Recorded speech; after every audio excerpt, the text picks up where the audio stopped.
My name is Thomas, and I'm about to tell you how I bought an entire neighborhood just to fire one person. But before you judge me, let me explain what she did to a widowed grandmother who only wanted to feed the birds in her own yard. It started on a gray November morning when I was 53 years old and trying to rebuild my life. My wife Emma had passed away from illness 2 years earlier, and every corner of our house in Milwaukee reminded me of what I'd lost. I needed to escape those memories, so I sold everything and moved to what looked like paradise, Meadowbrook Estates, a quiet development of 24 homes just outside Denver. Colonial houses with white picket fences, tree-lined streets, and the promise of friendly neighbors. It seemed perfect for a fresh start. I'm a software developer by trade, the kind of person who reads instruction manuals for fun and organizes files alphabetically. After Emma died, I buried myself in work and routine because structure was the only thing keeping me upright. Meadowbrook Estates offered exactly what I thought I needed: order, peace, and a place where I could finally breathe again. That illusion lasted exactly 19 days. On a Tuesday morning, I heard aggressive knocking on my front door. I opened it to find a woman in her late 50s wearing a velvet tracksuit and oversized sunglasses even though the sun was barely up. Her perfume hit me like a wall, thick and cloying, announcing her presence before she even spoke. She drove a white luxury sedan with a custom license plate that read Boss HOA. Subtlety wasn't her strong suit. Her name was Patricia Kellerman, and she was the president of the Meadowbrook Homeowners Association. She shoved a 3-ring binder into my hands that must have weighed 5 pounds. Inside were 49 pages of rules. Grass had to be exactly 2 3/4 inches tall. Mailboxes could only be one of 7 approved shades of tan. Visitor parking was limited to 3 hours without written authorization. Holiday decorations were permitted only from November 28th through January 3rd. Trash cans had to be invisible from the street except on collection day between 6 and 8 in the morning. Patricia smiled at me, but it never reached her eyes. "We take community standards extremely seriously here," she said, emphasizing each word like she was addressing a child. "I conduct weekly inspections to ensure compliance." The way she said compliance made my skin crawl, but I was still in that fog of grief where you just nod along because arguing requires energy you don't have. I thanked her, closed the door, and thought that would be the end of it. 2 months later, I woke up to the sound of paper slapping against my front door at dawn. It was my first violation notice. Patricia had measured my lawn with an actual ruler and determined it was 3.1 inches tall. She'd included photographic evidence with timestamps, like she was documenting a crime scene. The fine was $175. I paid it. I figured it was just an odd one-time thing. Month 4, my father came to visit for a week. Dad is 78, a Marine Corps veteran who drives a small recreational vehicle because hotel beds destroy his back.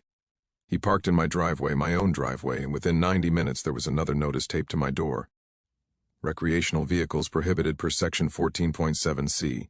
Fine $600. Failure to comply within 24 hours will result in property lien. $600 for my father's vehicle in my own driveway. That evening, Dad found me sitting on my back porch staring at the notice. The sun was setting and I realized something unsettling. There was no sound. No children playing, no neighbors chatting over fences, no dogs barking. Just the hum of air conditioning units and silence. Dad opened a beer, took a long drink, and said, "Son, I didn't serve my country so some clipboard tyrant could tell me where to park." Something inside me shifted in that moment. All the grief I'd been carrying for 2 years crystallized into something sharper, something focused, determination, anger, purpose. I started investigating. Turns out Patricia had issued over 230 violations in 20 months. Every single homeowner had been fined at least twice. The Martinez family 4 doors down had been forced to repaint their entire house 3 times because Patricia kept deciding their tan was off-tone. Everyone was too terrified to fight back. That night, sitting across from my father, I made a decision. If the system was broken, I'd buy the system. I just needed to figure out how. Month 5, things became personal. I had a small ceramic owl by my mailbox, maybe 7 inches tall, hand-painted. Emma had bought it for our anniversary because I'd joked that I was wise but nocturnal. After she died, that owl became one of the few things I couldn't pack away. It sat by my mailbox as a small reminder that she'd existed, that we'd been happy once. I came home from the grocery store on a Saturday afternoon to find another notice. Unapproved lawn ornament violates aesthetic cohesion standards, Section 9.4b. Fine $350. Remove within 72 hours or face additional penalties. $350 for an owl the size of my hand. I sat in my car for 20 minutes staring at that notice, my hands shaking. This wasn't about rules anymore. This was about control, about someone who enjoyed making people miserable. That's when I decided to fight back, not with complaints or petitions, but with something Patricia would never see coming. I attended my first HOA board meeting the following week. It was held in Patricia's living room. Not a community center, not a public building, but her personal house. Folding chairs arranged in rows like a detention hall. Stale coffee in a percolator that looked older than me. Her husband Leonard sat at a card table taking minutes on a yellow legal pad.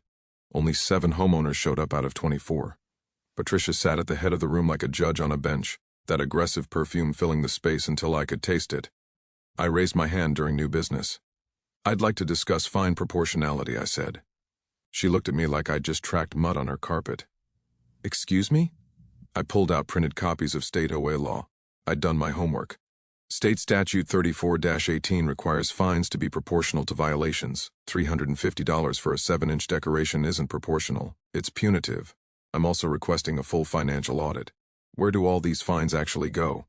The room went dead silent. Patricia laughed, actually laughed. "We don't answer to renters." "I own my home," I said calmly. "Then you should understand better than to question this board's authority." The meeting ended 10 minutes later. As I was leaving, Leonard caught me at the door. He glanced back at Patricia, then leaned close. His breath smelled like coffee and fear. "Drop it," he whispered. "She'll make your life hell. We've seen it happen." I drove home thinking about those words. We've seen it. How many people had tried to fight before me? How many had been crushed? The next morning, I filed a public records request with the county.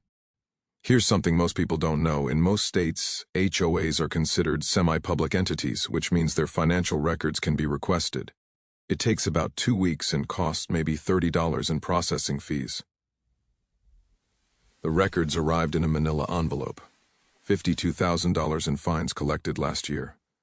Only $9,000 spent on community improvements, which apparently meant replacing Patricia's mailbox and repaving the street in front of her house.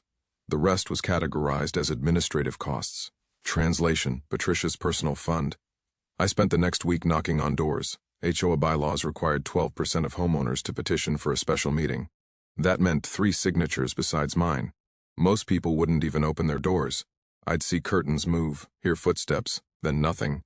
The third house I tried, an elderly woman named Margaret cracked her door open, chain lock still attached.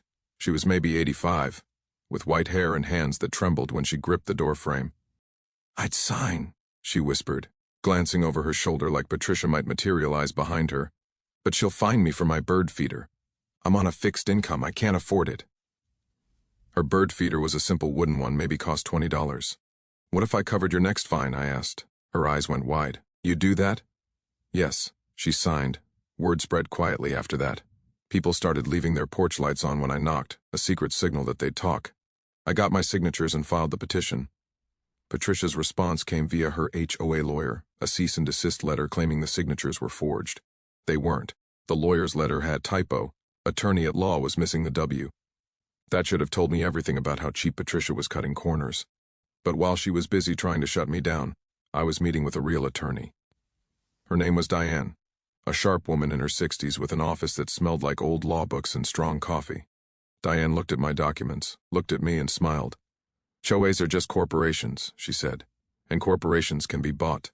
You own 51% of the properties, you control the board." The printer in her office hummed as she pulled county property records. I spent that night at my kitchen table building a spreadsheet by the glow of my laptop. 24 properties. 9 were rentals owned by scattered investors. 4 were in pre-foreclosure. That's when the plan formed. I made my first call the next morning. An absentee landlord in Florida who owned a duplex. I offered him $260,000, $15,000 over market value. He accepted within 6 hours. Patricia had no idea. I'd just bought my first piece of her kingdom. Month 7, Patricia noticed. Someone saw the county deed transfer. By the time the gossip reached her, she'd convinced herself I was just another landlord flipping properties. She had no idea what was actually coming. 3 days after my duplex purchase closed, there was an emergency board meeting notice in everyone's mailbox. I didn't go. I sent my tenant instead, a guy named James who worked as a paralegal at a downtown firm. He was sharp as a blade and had a personal hatred of bullies that made him perfect for this. James texted me updates in real time. The meeting lasted 14 minutes. Patricia rammed through a new rule: owner occupancy priority designation. Any rental property now faced triple fines and a mandatory $1,500 quarterly absentee owner fee she was trying to make. My investment unprofitable forced me to sell. I smiled when I read James's text. She'd just shown me her strategy: panic and overreach. I didn't fight the new rule. Didn't even acknowledge it. Just went quiet. Moved Dad into one side of the duplex, making it owner-occupied. Rented the other side to James himself. Now I had someone at every board meeting, taking notes, watching every move she made. 2 weeks later, James sent me something interesting. "Dude, she's backdating meeting minutes. Leonard's literally changing dates on documents to make it look like rules were voted on properly." Fraudulent HOA minutes aren't just unethical, they're illegal. Every rule change has to follow proper procedure: notice, quorum, vote, documentation. Skip any step, that rule is void. Fake the documentation, and board members can be held personally liable. I filed that information away as ammunition for later. Meanwhile, I kept buying. Property number 2, a foreclosed ranch house. Previous owner had died, estate desperate to close. I paid $210,000, probably $25,000 under market. Used a limited liability company to make the purchase. Different name, untraceable to me on public records. Property number 3, another ranch. Different LLC. Property number 4, a colonial with a divorcing couple desperate for cash. I offered $18,000 over asking with a 15-day close. They practically threw the keys at me. Now I controlled 11 of 24 votes, 46%. So close I could taste it. Patricia knew something was happening, she just couldn't figure out what. Multiple companies buying properties, but the names went through registered agent services. Dead ends everywhere she looked.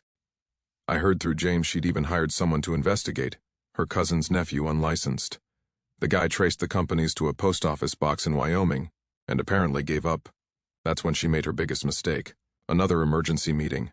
This time she proposed a right of first refusal amendment. The HOA had to be offered any property before it went to public sale. Obvious attempt to block the mysterious investor she couldn't identify. Problem was, you can't make rules retroactive. My attorney Diane confirmed it. The 4 properties I had in escrow were already under contract. Her new rule meant nothing. But here's what her paranoia did accomplish: she convinced the board to sell off HOA assets. The playground equipment, the gazebo, the small common areas that actually made the neighborhood decent. She wanted to raise capital for a lawsuit against the corporate invader she imagined was coming for her. The board rubber-stamped it. Leonard didn't even look up from his legal pad. Patricia was literally dismantling the HOA to save it, making my eventual takeover easier. One evening I drove to Emma's grave in a small cemetery on the edge of town. I sat on the bench by her headstone, holding a ceramic owl I'd bought to replace the one Patricia made me remove. "You always said I overthink everything," I said to the stone. "But this time, thinking is going to save people." I left the owl on her grave. Back home, I pulled up my spreadsheet. 11 votes out of 24. I needed 13 to hit 51%. Just 2 more properties. I studied the list. The Martinez family had been punished more than anyone. Forced to repaint 3 times, fined constantly. I'd heard they were looking at houses in the next town over. Then there was Margaret, the elderly woman with the bird feeder. She'd mentioned quietly that she couldn't keep up with the fines much longer, that she might have to sell. 2 targets, 2 opportunities. Month 10, Patricia called another emergency meeting. James texted me the agenda an hour before. "Special assessment proposal. You need to see this." I stayed home and let James be my eyes and ears. The meeting was packed. 20 homeowners showed up, which was unprecedented. People were scared. Patricia stood at the front, hands gripping the podium. "We face an existential threat," she announced. "Outside corporate forces are attempting to destroy our community. To protect Meadowbrook Estates, I'm proposing a special assessment of $6,000 per homeowner to fund our legal defense. $6,000 per house to fight a lawsuit that didn't exist yet, against an investor she couldn't even identify." The room went silent for about 10 seconds. Then a young couple stood up, the Harrisons, both elementary school teachers with 2 small kids. Mr. Harrison's voice shook when he spoke. "We can't afford $6,000. We have student loans and 2 kids. We're barely making mortgages as it is." Patricia's response was ice cold. "Then perhaps Meadowbrook Estates isn't the right fit for your family." James said you could have heard a pin drop. She'd just threatened to price out a family with kids, said it out loud in front of witnesses. Mrs. Harrison grabbed her husband's hand and they walked out. That's when James stood up in his paralegal voice, calm and professional. Special assessments over $3,000 require a 70% homeowner vote, not a board decree. What you're proposing is illegal." Patricia waved him off. "The board has discretionary authority in emergencies." "Show me where in the bylaws," James said. She couldn't because it wasn't there. The meeting fell apart. People started arguing, demanding votes, questioning where previous fines had gone. Patricia adjourned early and practically ran to her car. 2 days later, Margaret called me. Her voice was so quiet I could barely hear her. "Thomas, I need to sell. I can't do this anymore." She'd racked up $1,300 in fines over 7 months, bird feeder violations, lawn height, an unauthorized decorative flag. She'd hung a small American flag on Independence Day. And Patricia fined her because it wasn't the approved size. Margaret was 85 years old on a fixed income. Those fines might as well have been $10,000. I drove to her house that afternoon. She made tea that smelled like bergamot and felt like somebody's grandmother hugging you. We sat in her kitchen with afternoon light coming through yellow curtains. "I've lived here 21 years, she said, hands wrapped around her teacup. "Never thought I'd be driven out of my own home." I made her an offer right there, asking price, plus I'd cover all her moving costs. She cried, actually cried. Said yes through tears. Property number 5. I was at 48% now. So close. But Patricia found out. Someone told her Margaret sold to an investor, and she lost whatever was left of her mind. She actually drove to Margaret's new apartment and confronted her in the parking lot. Broad daylight. Margaret's daughter was visiting, heard the screaming, came out with her phone already recording. The video was only 80 seconds, but it was brutal. Patricia shouting, calling Margaret a traitor, saying she'd ruined the neighborhood, that she was enabling corporate destruction. Margaret just stood there, this tiny elderly woman, while Patricia towered over her screaming. Her daughter posted it to the neighborhood social media group. Then it went viral. 25,000 views in 2 days.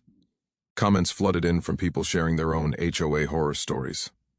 Someone recognized Patricia from her old real estate days, dug up her license suspension for ethics violations from years ago. The internet was doing my job for me. Meanwhile, I had my eye on the final piece. The Martinez family was actively house hunting. I'd seen them at open houses in the next town. They were done, finished, ready to escape. I approached Mr. Martinez at a neighborhood gathering, just a few people grilling in someone's backyard.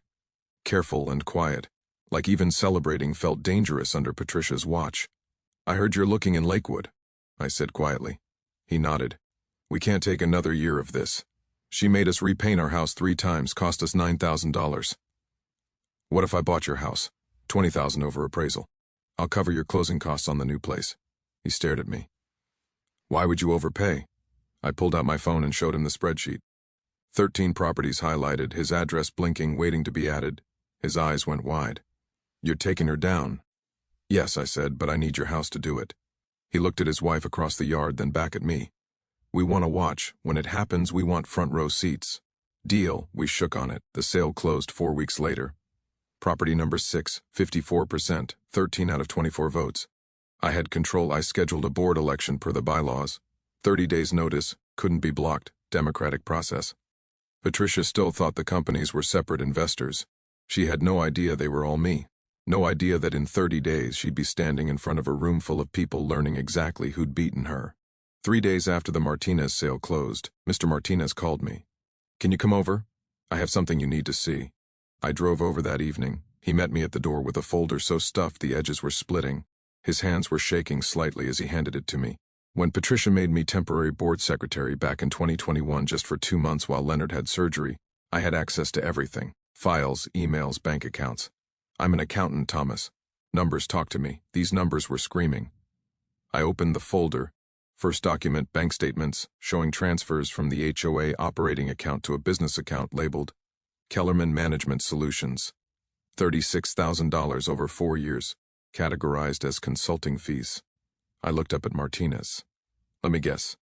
It's her shell company, filed with the state under her maiden name. Just her, textbook embezzlement. Second document, email chain between Patricia and her brother-in-law's construction company. Quotes for HOA repairs inflated by 30 to 40% compared to market rate. At the bottom of one email in black and white, 20% finder's fee per usual.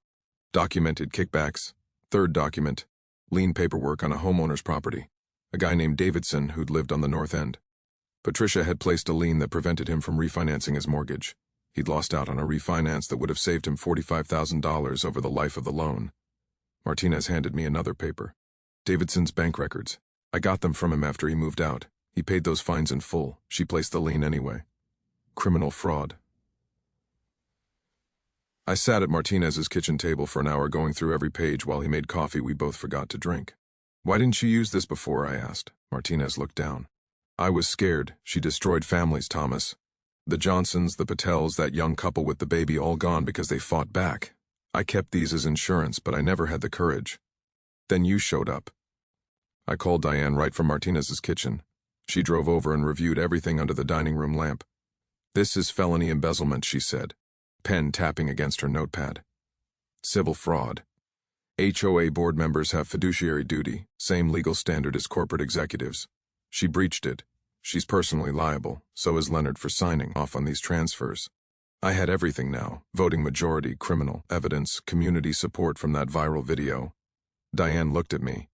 You could turn this over to the district attorney tomorrow, end this fast. No, I said.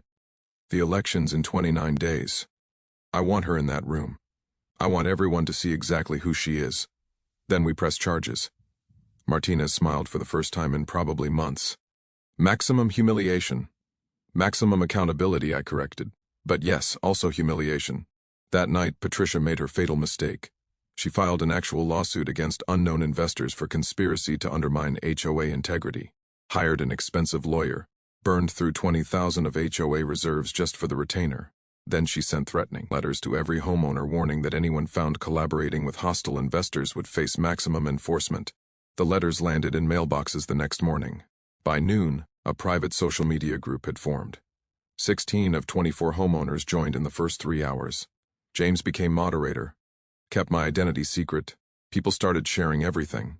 Photos of violation notices, screenshots of fine amounts, stories of Patricia's cruelest moments. One woman posted a picture of her daughter's chalk drawing on their driveway that earned them a $450 fine. The group became a digital war room, and Patricia had no idea it existed. 29 days until the election. 29 days until everything came out. My dining room became mission control. Papers everywhere, laptops open, printer running. Dad started calling it the war room, and honestly, that's exactly what it was. The team assembled over the next week. Me, Diane the attorney, James the paralegal, Martinez the accountant, and Margaret, who insisted on helping despite being in her 80s. I want my bird feeder back, she said, and I want to watch that woman pay. New recruits came quickly. The Harrisons, those young teachers Patricia threatened, offered to handle social media.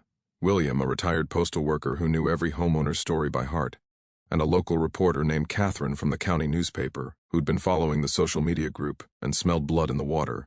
This is my story, Catherine said when she showed up at my door. Small-town corruption exposed. I want the exclusive. We mapped out the strategy. First prong, legal takeover. Martinez drew the ownership structure on a whiteboard. 13 properties, 54% control. With proxy votes from my rental tenants, I had effective control of 15 votes, 63%. I could nominate anyone I wanted for the board. Patricia couldn't stop it. Second prong, criminal evidence. Diane organized Martinez's documents into prosecutor-ready format.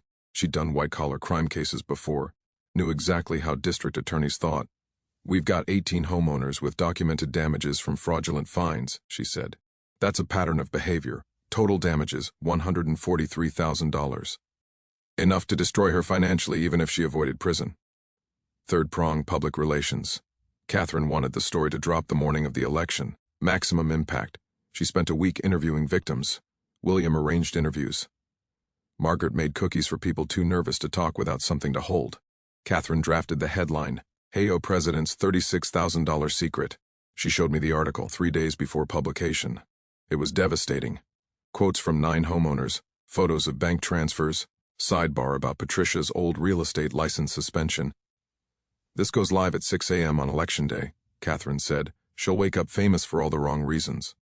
Fourth prong, community healing. This was the part that mattered most. Late one night, just me and Dad at the kitchen table with beers. I laid out my vision. After we take the board, we dissolve the HOA entirely, convert the common areas to public parks, refund every illegitimate fine, and the money we recover from embezzlement and restitution, we start a scholarship fund for local kids. Dad was quiet for a minute. What would you call it? Emma's Fresh Start Scholarship. He nodded, didn't say anything else, didn't need to. 6 a.m. election day. Catherine's article went live. My phone buzzed with a news alert. I was already awake, sitting at my kitchen table with cold coffee, front page. Meadowbrook HOA president accused of $36,000 embezzlement. It was beautiful, devastating. Perfect. By noon, the article had been shared over 900 times. Local TV news picked it up. I watched from my window as a news van parked on the corner, and reporters started interviewing neighbors. William walked right up to them. She fined a widow $450 because her gutter was dented. That gutter was dented when she bought the house. Patricia knew it. Fined her anyway. The Harrisons came out next. Mrs. Harrison holding their youngest. $700 because our kids drew on our driveway with chalk. Washable chalk. It rained that night, she still made us pay. Homeowners who'd been hiding for months suddenly emerged. People stood on sidewalks talking for the first time in years, comparing stories, realizing they'd all been victims. At 5:30 p.m., 2 hours before the election meeting, Patricia sent an email blast. Meeting postponed due to legal review. Diane responded within 5 minutes with her own blast. Per HOA bylaws section 5.3, the board cannot cancel an election once formally called. Tonight's meeting proceeds as scheduled. Patricia's email actually helped us. More people forwarded Diane's response. At 6 p.m. I drove to the community center to set up. I was carrying boxes of evidence when I saw her. Patricia's white sedan parked in the fire lane. She was inside arguing with the community center manager. "This room is double booked," she was saying, voice sharp. I walked up behind her and set my box down. "No mistake. I rented it. Here's the contract." Patricia turned to face me. Up close, I could see cracks in the foundation. Her makeup was heavier than usual, like she was trying to paint over exhaustion. Her perfume was overwhelming, covering the smell of stress and fear. "You," she hissed. "Me," I said calmly. "See you at 7. By 6:30, cars were lining the street. 42 people filing into the community center, record turnout. Patricia sat at the head table with Leonard and the 2 other board members. Leonard wouldn't look at her, just stared at the table looking like he wished he could disappear. I sat in the back row, anonymous, quiet. Patricia banged her gavel and called the meeting to order. "Before we begin, we must address the defamatory article published this morning. I move that we vote to hire a crisis management firm at a cost of $30,000 to combat these malicious lies." Someone in the audience groaned. "We don't have $30, let alone $30,000. Patricia ignored them. "All in favor?" I stood up. "Point of order." She looked at me like I'd slapped her. "You're not on the board. Sit down." Bylaws section 5.7. Any homeowner may raise procedural questions during meetings. Section 5.9 states that when elections are on the agenda, they must be the first item addressed. No other business can proceed until elections are completed. Diane stood up next to me. "He's correct. I'm an attorney, Ms. Kellerman, and I can cite the specific case law if you'd like. Proceed to elections or this entire meeting is invalid." Patricia's face went from pink to red to purple. "This is my meeting. Actually," I said, walking toward the front. "It's a meeting of the Homeowners Association. It belongs to all of us. Let's have that election." The room erupted in applause. Patricia slammed her gavel so hard it cracked. "Fine. Nominations for board president." William stood. "I nominate Thomas." "Who seconds?" Patricia's voice dripped with contempt. 14 hands shot up. Patricia stared at the hands. "Who are you people?" I walked to the podium and connected my laptop to the projector. "I'm Thomas. Some of you know me, most don't. I moved here 20 months ago looking for peace after my wife died. Instead, I found tyranny." The projector lit up behind me. Martinez's ownership map appeared on the screen. 13 properties highlighted in blue. "I own 54% of this neighborhood," I said quietly. 13 properties, 13 votes. I control this HOA, and I'm done with the tyranny." The room went dead silent. Patricia just stared at the screen, mouth open, face going pale. Leonard stood up, grabbed his legal pad, and walked out. Just left. The other 2 board members quietly started gathering their things. "Wait," Patricia said, voice cracking. "Let's vote. Motion to proceed with elections. All in favor." A chorus of ayes so loud it shook the windows. "Elections for HOA president. Thomas for president. All in favor." 20 hands went up out of 24 possible votes. Opposed? 2 hands. Patricia and 1 neighbor. Motion passes. I'm the new HOA president. I paused. My first official action, Patricia Kellerman is removed from all HOA accounts effective immediately. Second action, we're hiring an independent auditor. Third action, all expenditures over $100 are frozen. Fourth action, all fines issued in the last 20 months are voided pending review. I looked directly at her. Fifth action, you're fired, Patricia, not just from the board, from any involvement with this community. You're done. I'd saved her house without even realizing how close we'd been to disaster.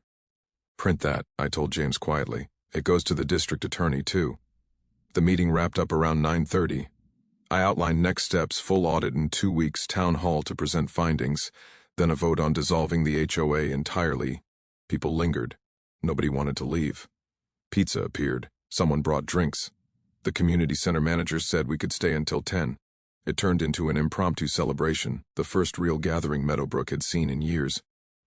I stepped outside into the cool night air, could smell jasmine from somewhere nearby, could hear the buzz of conversation and laughter from inside. Dad walked out and handed me a beer. Emma would be proud, he said quietly. I looked at the ceramic owl I'd brought from home, sitting on the steps. Yeah, she would be. 2 weeks later, the community center was packed again.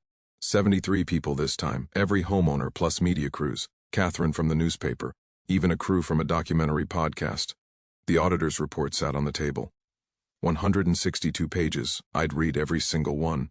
The new board sat at the front, me, Martinez, William, Mrs. Harrison. 4 people who actually cared about this community. Patricia showed up with a criminal defense attorney, someone in an expensive suit. She sat in the back row trying to look defiant but mostly looking scared. I called the meeting to order at 7 sharp. Thank you all for coming. We have the independent audit results. Every number has been verified by a certified forensic accountant. First slide, total embezzled from HOA accounts, $36,428. Confirmed, click. Kickbacks documented from construction companies, $21,200. Fraudulent fines, or for violations that never occurred, $58,600 affecting 20 homeowners. Someone gasped. The number was higher than we'd initially thought. Total theft, $116,228. The room went dead quiet. Additionally, I continued, the auditor discovered Patricia never obtained required HOA liability insurance. She saved $4,500 a year by skipping it and pocketed the difference. The emergency reserve fund, supposed to contain $25,000, is empty. This HOA is technically insolvent. Martinez stood up. The district attorney filed formal charges yesterday. Grand theft, embezzlement, fraud. Potential sentence 3 to 8 years. Patricia's lawyer leaned over and whispered something urgent. She shook her head, jaw clenched. We're also filing a class action civil suit, I said. 20 homeowners seeking damages totaling $280,000 plus attorney fees. I paused. But before we move forward, I want to give people a chance to speak. Anyone affected by Patricia's actions, you have the floor. Margaret stood first, hands trembling but voice clear. I'm 85. I was 2 weeks from losing my home. I've never stolen anything in my life. And she called me a community liability. She tried to destroy me for having a bird feeder. The Harrisons stood next. We're teachers, Mrs. Harrison said. We teach civics. We tell our students that bullies lose, that the system works. Tonight we get to prove we weren't lying to them. William was next. 21 years I've lived here. Watched this place go from a neighborhood to a dictatorship.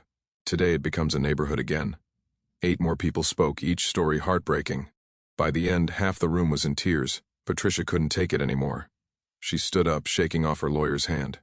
You're all pathetic. I made this neighborhood valuable. Property values went up under me. Martinez stood up calmly. Actually, no. County records show property appreciation 9% below regional average during your tenure. You cost everyone equity. Patricia's face went red, and she started to say something racist but caught herself halfway. The TV cameras had caught it anyway.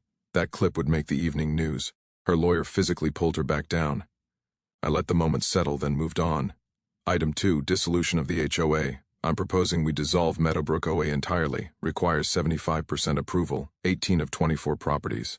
No more fines, no more dues, no more rules about grass height or colors. Your home becomes truly yours again. Someone asked about the common areas. We deed them to the city, they become public parks. We still get to use them, but the burden's not on us anymore. I pulled up the final slide. And finally, the Meadowbrook Community Fund. We'll recover the embezzled money through restitution and civil settlement. Every dollar goes into a scholarship fund for local kids. We're calling it Emma's Fresh Start Scholarship. My voice caught slightly. Kids who've overcome adversity, who've shown resilience, who need a chance. $3,000 a year renewable. Margaret was crying openly. All in favor of dissolving the HOA? 21 hands shot up out of 24, 92%. Motion passes. The Meadowbrook HOA is officially dissolved. The room exploded. Applause, cheers, people hugging. Someone started chanting, "No more HOA," and half the room joined in. I made one final statement. Effective immediately, there are no rules about grass height, mailbox color, or lawn ornaments. Your home is your home. Patricia, you're not just fired. You're erased. She stood up and tried for one last defiant line. "You'll all regret this." But nobody was listening. The celebration drowned her out. She walked out to her car, surrounded by reporters shouting questions. Inside, Catherine pulled me aside for an exclusive interview. "What's your message to other homeowners trapped in HOA situations?" I thought about Margaret's, bird feeder, the Harrison's kids, Emma's owl. Read your bylaws, show up to meetings, numbers are power, and if all else fails, buy the board. The clip became the lead story on every local news channel. By the end of the week, "Man buys entire neighborhood to fire HOA president" was trending nationally. But that night we didn't care about headlines. Someone had brought more food. Someone else strung up lights in the parking lot. Music started playing. First real celebration Meadowbrook had seen in years. I stepped outside and watched kids running around while parents laughed and talked. This was what community was supposed to look like. Dad appeared with 2 beers. "Think she'll actually go to prison?" "Yeah," I said. "I do." 3 months later, everything had changed. Patricia took a plea deal, 22 months in prison, $116,000 in restitution, 5 years probation, lifetime ban from serving on any HOA board in the state. They actually passed legislation about that, nicknamed it Patricia's Law, in the state house. Leonard testified against her to save himself. He got probation and a divorce. Last I heard, he moved to Arizona. The civil settlement came through. Every homeowner got refunds for fraudulent fines. I covered the shortfalls out of my own pocket, about $14,000. Worth every penny to see the looks on people's faces. The neighborhood transformed. Lawns became personal again. Some people kept them manicured, others planted wildflowers. The Martinez family put in a vegetable garden. William installed a mailbox shaped like a lighthouse. It's ridiculous and wonderful. Holiday decorations went up and never came down. One house has lights running year-round now just because kids actually play outside. Sidewalk chalk art everywhere. You can hear laughter on summer evenings. Monthly potlucks started organically. First one was just 6 families in William's backyard. Last month we had 50 people. Margaret won the pie contest for the 3rd year running. I kept 9 properties as rentals, charged 20% below market rate. Rent to families, students, and veterans who need affordable housing. Took a financial loss on 3 properties when I sold them back to families who wanted to own, again. About $35,000 total. But money isn't why I did any of this. Emma's Fresh Start Scholarship launched with $52,000 in the fund. First recipient was the Harrison's daughter, heading to college to become a teacher like her parents. We've given out 9 scholarships so far to kids who've lost parents, fought illness, overcome poverty. Dad lives permanently in one of my properties now. We have dinner twice a week. He's made friends with William. They go fishing every Saturday and come back with stories that get more elaborate each time. I planted a garden where Emma's ceramic owl sits by my front door. All her favorite flowers, black-eyed Susans, purple coneflowers, lavender. Installed a bench with a small plaque, "Emma's Garden, sit, rest, grow." Neighbors actually use it. I'll come home and find strangers sitting there reading. That's exactly what Emma would have wanted. James got hired full-time at Diane's law firm. He's considering law school now, says he wants to fight for people who can't fight for themselves. William wrote a book about the whole experience, HOA Nightmare, How We Fought Back. Sold 7,000 copies, mostly to people trapped in their own situations. He donates profits to the scholarship fund. We get calls now from other neighborhoods facing the same thing.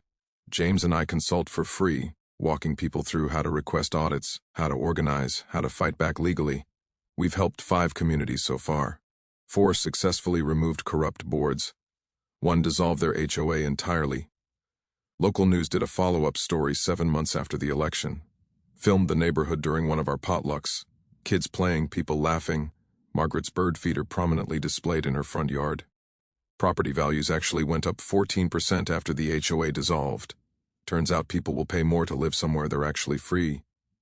We have an annual celebration now, Liberation Day, anniversary of the dissolution vote. Last one had 90 people, live band, food trucks, kids bouncing in an inflatable castle. I sat on the curb during the party with Dad, watching the chaos in the best possible way. "You missed the fight?" Dad asked. I thought about spreadsheets and property deeds and late nights planning. No, this is the win. A kid ran up, maybe 6 years old, and handed me a piece of sidewalk chalk. Draw with us. I looked at the ceramic owl on my lawn catching the late afternoon sun, thought about Emma, about fresh starts and second chances. I drew a big yellow sun on the sidewalk. The kid added stick figures holding hands. My phone buzzed. James, got a call. HOA in Riverside doing the same thing. Worse, actually. Military widow about to lose her house. I showed the text to Dad. Here we go again, he said. Someone's got to, I replied. But that's a story for another time. For now, I'm just sitting here on this curb in this neighborhood that fought back and won, surrounded by people who've become family, enjoying the sound of freedom, because that's what this is. The sound of people living their lives without fear. The sound of kids playing without looking over their shoulders. The sound of a community that remembered how to breathe. If you're trapped in your own HOA nightmare, here's what I learned. Your bylaws are your weapon. Financial records are public. Attendance is power. Organization is everything. And sometimes if the system is broken enough, you have to buy the system to fix it. Broken systems stay broken until someone decides to fix them. Sometimes that someone is you. Sometimes you just need a plan, some courage, and a ceramic owl to remind you what you're fighting for. Welcome to Meadowbrook Estates, where lawns grow wild, kids draw on sidewalks, and tyrants learn that power always has an expiration date.